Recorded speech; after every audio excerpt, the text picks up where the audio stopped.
जहां पहले कोई हमारी परवाह नहीं करता था, आज दुनिया में अभी अमेरिका का एक बयान आया और अमेरिका ने कहा कि रूस जो है वो यूक्रेन के ऊपर परमाणु हमला करने वाला था, लेकिन नरेंद्र मोदी जी के हस्तक्षेप से वो रुक गया। ये कोई छोटी बात नहीं है, ये बात अमेरिका कह रहा, हम नहीं कह रहे, हमने कोई बयान भी नहीं दिया, अमेरिका ने बयान दिया कि रूस ने रोक दिया। एक टाइम था कि हम रूस के कहे से चलाते या दुनिया अमेरिका के कहे से चलाते, लेकिन आज बदल गया कि रूस हमारे कहे से चल रहा कि हम उसको कह रहे। ये यूक्रेन वाला जो मामला है तो बच्चे वहां से निकाले, भाई छोटी घटना नहीं, आप 100 साल का इतिहास उठा के देख लो, कभी भी ऐसा नहीं रहा कि दो देश लड़े और किसी ने कहा कि आप रुक लो, हमारे काम जान दो पहले। लेकिन अगर माननीय प्रधानमंत्री जी ने कहा कि अभी लड़ाई रोक दो, जब हम अपने बच्चे बाहर निकाल देंगे फिर उसके बाद लड़ो, और उन्होंने मान ली ये बात, ये तो छोटी मोटी घटना नहीं, बहुत बड़ी घटना है कि दुनिया में एक बहुत बड़ा परिवर्तन है। और आज भारत जो है उसका हौसला भी बुलंद है, और ये मैं दावे के साथ कह रहा कि आने वाले टाइम में हम अमेरिका से शक्तिशाली देश बनाएंगे। हमारे पास टैलेंट है, लेकिन हमारा हौसला गिर गया था, गुलामी के कारण लगा लो, कहीं के कारण लगा लो, हमारा हौसला खत्म हो गया था। हमें ऐसा लग गया था हम नहीं यो काम कर सकते, ना यार हम नहीं यो काम कर सकते, जो काम तो अंग्रेजी कर सका। वैसे भी हमारे दिमाग में था जो अंग्रेजी पढ़े लिखे लोग है ना, नहीं कर सका ने काम सारे के सारे, हम नहीं कर सकते।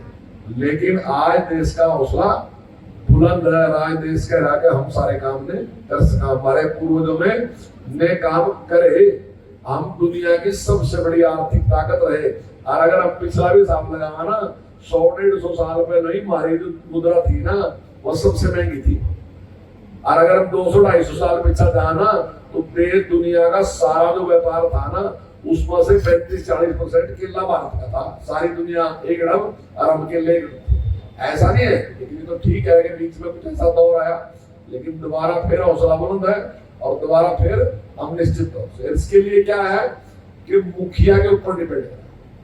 अगर मुखिया नरेंद्र मोदी जी होंगे तब क्या पूरा होगा, और अगर राहुल गांधी होंगे तो क्या होगा। राहुल गांधी ने 2 यात्राएं करी, मैक्सिमम कांग्रेसी पार्टी छोड़कर बात, और एक तो ऐसा लग रहा है उस 16 में था नहीं, सराहनीय कहता दिक्कत कि भाई हम अंग्रेजों के टाइम की जेलर है, हम कोई सुधार नहीं है, बहुत सख्त आदमी है, और जिस टाइम को छप्पा मारने जा जेल में तो उनसे सारों ने कहा भाई आधे दाएं चले जाओ और आधे बाएं चले जाओ, और जो बाकी में मेरे पीछे आ जाओ।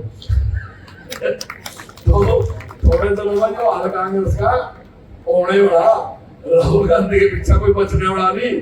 आप देख लो जितने अच्छे लीडर थे वह सारे छोड़कर जाने लग रहे, क्योंकि उन्हें लग रहा कि इस व्यक्ति के पास योग्यता नहीं है, यो कोई ना देश को दिशा दे इसका ना पार्टी को दिशा दे।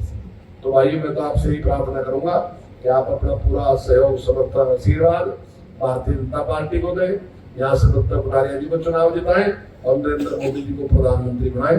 10 साल के बीच में जो लोगों ने काम किया है, तो भारतीय जनता पार्टी की सरकार ने काम किया है, उस अंकों के आधार पर, उसके आधार पर आपसे अंक मांग रही है, और मेरे हिसाब से वो 100 में से 90 या 100 में से 100 अंक होने चाहिए। हमारे देश में कोविड जैसी महामारी आई तब सब देश कह रहे थे भारत के 25% लोग नहीं बचेंगे क्योंकि संख्या इतनी है, और आपने वोट दी, देश के प्रधानमंत्री में ताकत आई, देश के प्रधानमंत्री ने वैक्सीन बनाई, और इंडिया में फ्री नहीं दी, विदेशों में भी देश के प्रधानमंत्री ने फ्री वैक्सीन देने का काम किया।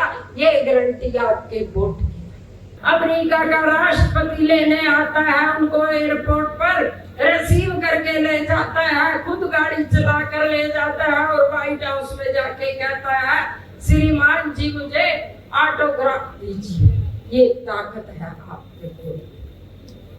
देश के प्रधानमंत्री ने कहा तीसरी बार आप मुझे देश का प्रधानमंत्री बनाते हो तो मैं एक संकल्प लेता हूँ, 2047 तक भारत को विकसित राष्ट्र बनाने का, और वो भारत नहीं जो हम सबने किताबों में पढ़ा था कि भारत एक सोने की चिड़िया हुआ करता था, यहाँ लुटेरे आए और भारत को लूट कर ले गए। वो भारत बनाऊंगा जो भारत अखंड